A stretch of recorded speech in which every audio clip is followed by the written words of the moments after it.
Hey, good morning, 3rd through 5th grade math. Happy Cinco de Mayo. I hope you had a great Star Wars day yesterday. If you're into such things, may the 4th be with you. Cinco de Mayo today happens to be on Taco Tuesday. So I don't know about your family, but we'll be having tacos today to celebrate Cinco de Mayo, or just because it's Tuesday. So I felt like you guys are stuck inside. It's a beautiful day. So I thought we might all go on a field trip. And where are we going to go on a field trip? Well, we're going to go on a field trip to my house. I happen to live on a farm. We don't have that many animals and I don't really grow anything, but we live on 30 acres and I thought it might be fun to take you on a math field trip. We're going to sneak a little bit of math in too, and then after this we'll go back inside and do our lesson. All right, let me turn you around and I'll have you meet some people. All right, there's nobody here right now, but if you listen closely, you can hear a whole bunch of birds and an airplane. You can hear a whole bunch of birds. We have a hummingbird feeder that they like. Our cherry tree is starting to bloom, which is awesome. All right, let's go meet these guys. This is Goatee and Brady. They're brothers. They are, instead of having dogs, we would love to have dogs, but these guys can stay outside. This is Goatee. Hi. And this is Brady. Let's get them something to eat. You guys hungry?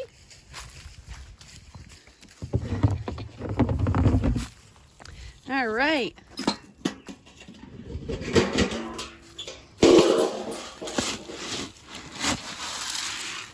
Guys hungry?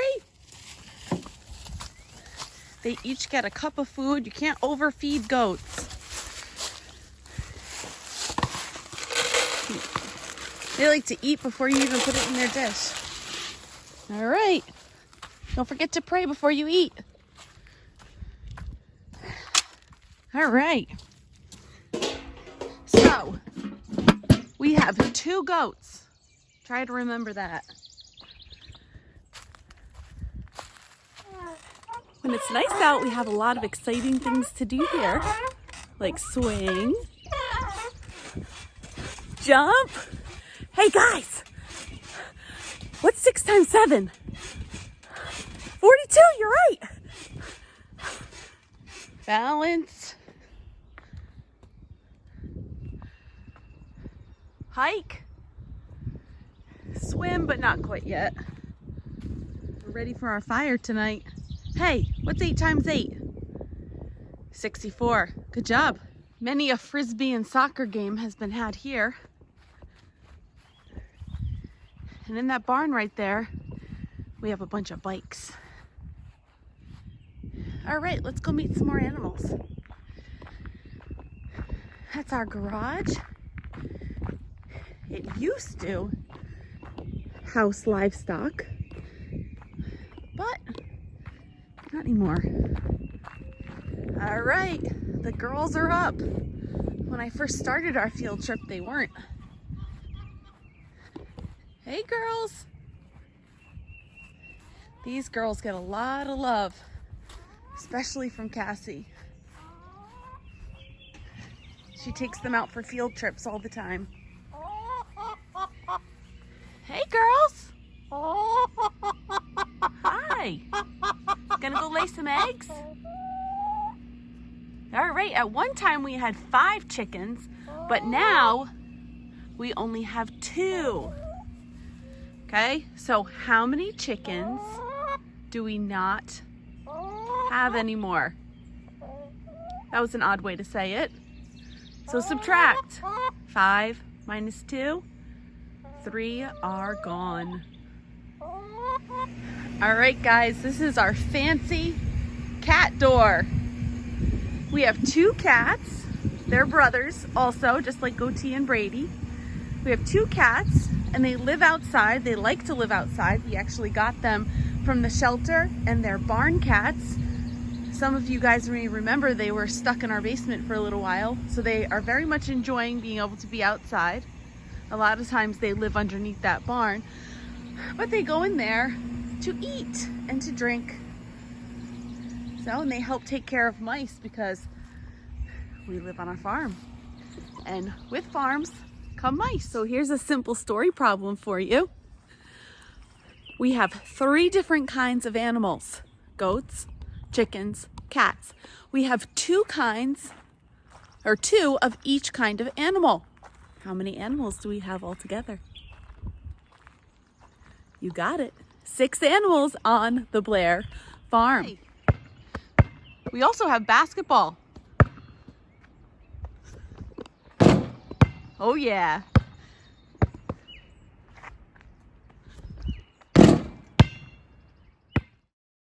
Hey guys, if Mrs. Blair makes 5 shots and only gets 1 in, what fraction of the shots did she get in? 1/5. You got it. Well, that is a sad, sad number. But anyway, let's do some place value and divisibility rules. Okay. What place is the 5 in? You got it. 1's place. The 2? 10's place. The 1? 100's place. Hey, is 125 divisible by 3? Let's find out. We add the 3 digits together. 1 plus 2 is 3 plus 5 is 8. Can 8 be divided by 3 evenly? It cannot. So 125 is not divisible by 3. Hey, thanks for coming on this little field trip with me. I'm gonna head inside, make some coffee, and do your math lessons with you. See you soon. Hello again, 3rd grade. So before we get started, your homework that Ms. Gaudette sent you for today is actually wrong. Somehow last week's ended up on Tuesdays. Okay, the rest of the week is correct, but today's is wrong. So for today's homework, you are going to do page 515,